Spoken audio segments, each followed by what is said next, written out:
pencil. I actually don't even know what this is. I'll have to look it up to find the name because I want all of you to write the name of what you have. So this is the paper. This is a mixed media paper, so it's pretty thick. You can always hear it when you flick it. You can always hear the thickness of the paper. This is good for oil pastels, colored pencils, and even watercolor. And the reason why I wanted to use watercolor paper for this is because you are going to be getting it wet.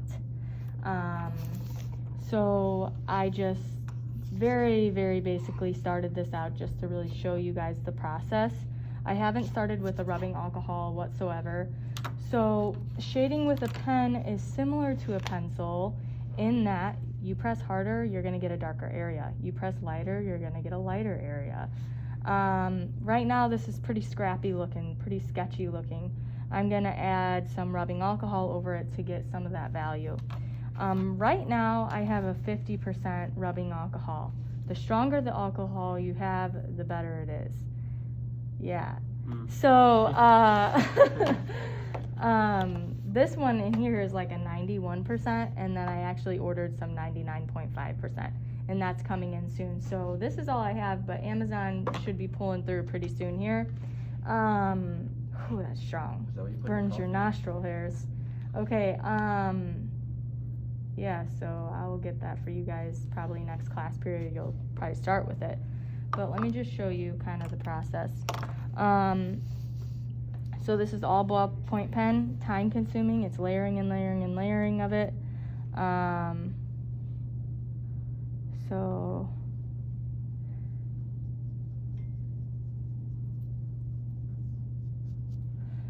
and I found that even when I go over the really dark areas, it gets it like pitch black.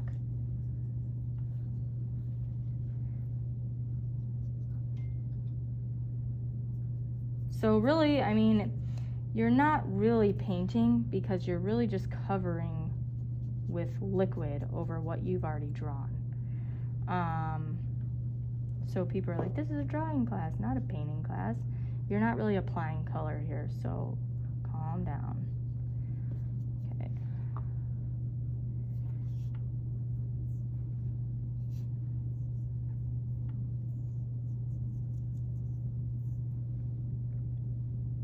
I also have this blue ballpoint pen where you can apply in certain areas.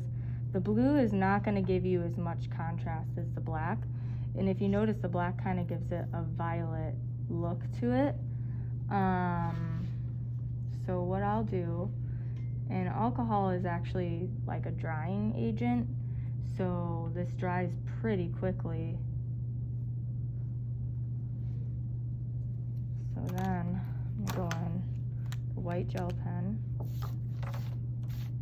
I'm gonna test it. I usually get a scrap paper just to test it because I gotta like work it. Okay. White in here.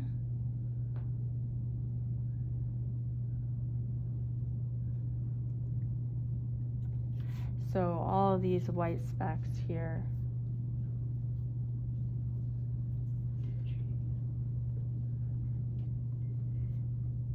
Okay. This is definitely going to take some time. If I, again, want a really white area, I'm going to use it. So you can slightly blend the white gel pen with alcohol. What I'm going to tell you, though, it's going to get goopy, like when you add the rubbing alcohol or if you get too crazy with it. So it's going to get kind of like sticky, so just be careful.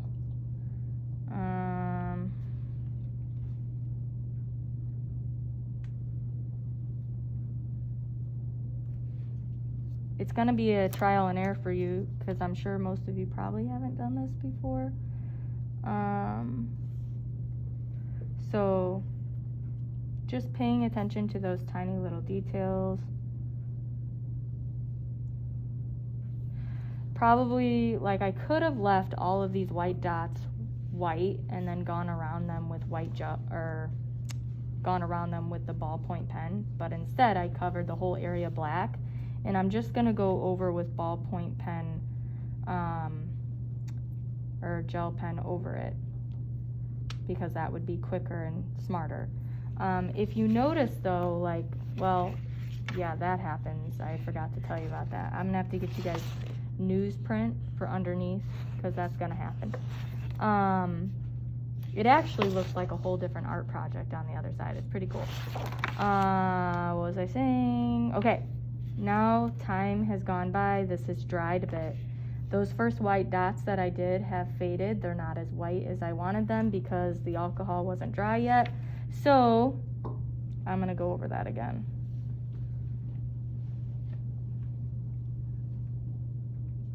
And so on. So I have this whole thing to do. Yes, you're doing your background. Whatever your background is, that's what you're doing. So I have got kind of a lighter background, but there's still detail going on. So yeah, I'm gonna have to make that happen. Some of you have a really dark background. You're going to have to kind of play with the ballpoint pen a bit. So if you, I don't wanna do it on, I'll do it here. If you start shading like this, kind of like even with a pencil, like you want that background really dark, but this is just what you're doing, those lines will forever show. So you have to kind of take it in shorter patches, kind of shade in a circular motion versus this long bit, okay? Also, all of you are gonna get these detail brushes to be able to do, because what I do when I'm using the detail brushes, I'm able to control where the ink goes a bit. If you use a big fat brush just to cover the whole thing with alcohol, now if it's a background, that's one thing. Like you're playing black background, I'd give you a bigger brush.